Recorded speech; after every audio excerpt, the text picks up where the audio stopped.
think a lot of times people don't see mental health in the same vein that they see their physical health.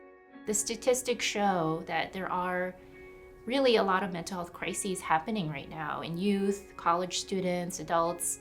This day and age in society right now, it's very, everyone's hard on each other, We don't believe that anybody should go without mental health.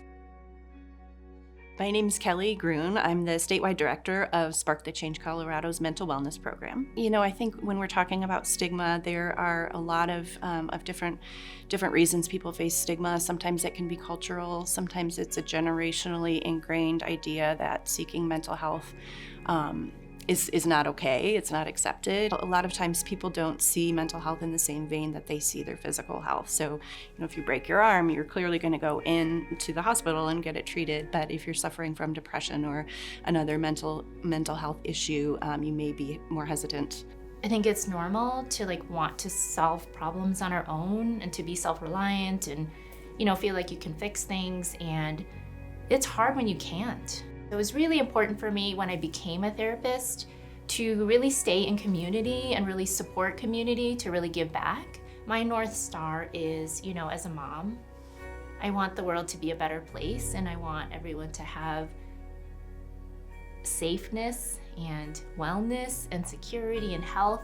And so ultimately everything I do is really about a better future. I do feel like, it's okay to go and talk to a therapist. It's okay to go and sit in a group, and you don't have to talk. You don't have to be the first one to raise your hand, but it's okay to just listen to what other people have to say. Just kind of observe, so. I think another thing Spark the Change does really well is the affordability piece. Money shouldn't be a barrier, but it often is. When you have access to therapy, it really takes some of the pressure off. People come to us when they do not have insurance, or they're between jobs or unemployed, and cost is a big issue. There's also factors of people, don't always have that wraparound support that they need to really be in a stable place to be able to seek the help that they need. And so that's really at the core of our mission, is to make sure that everybody receives the care that they need. We provide a variety of different services through the program. We have a support line that we operate for non-crisis needs, a supervision and workforce development program. We also work in partnership with community organizations.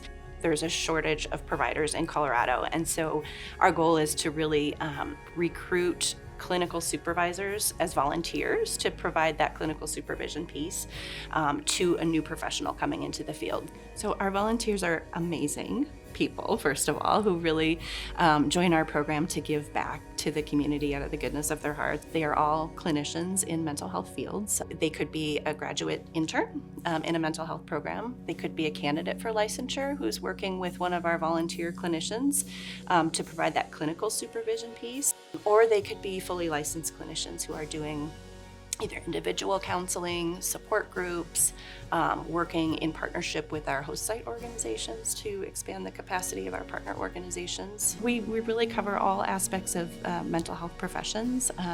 The key piece for us is the licensure piece to be able to fully practice in our program, and then also the pieces of clinical supervision to help you get to that point from being a intern or a candidate to becoming fully licensed. You're always growing. And so, I know my clients are not versions of me, they're their own person.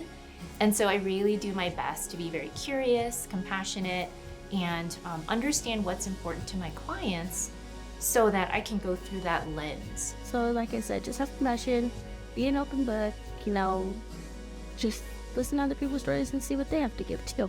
We really desire to understand and work with community and hear community voice and incorporate that into the service provision that we offer, really empowering our clients to be a participant in their mental health journey rather than, us prescribing it. And so that's really important to us, is to understand the needs and really meet people where they are.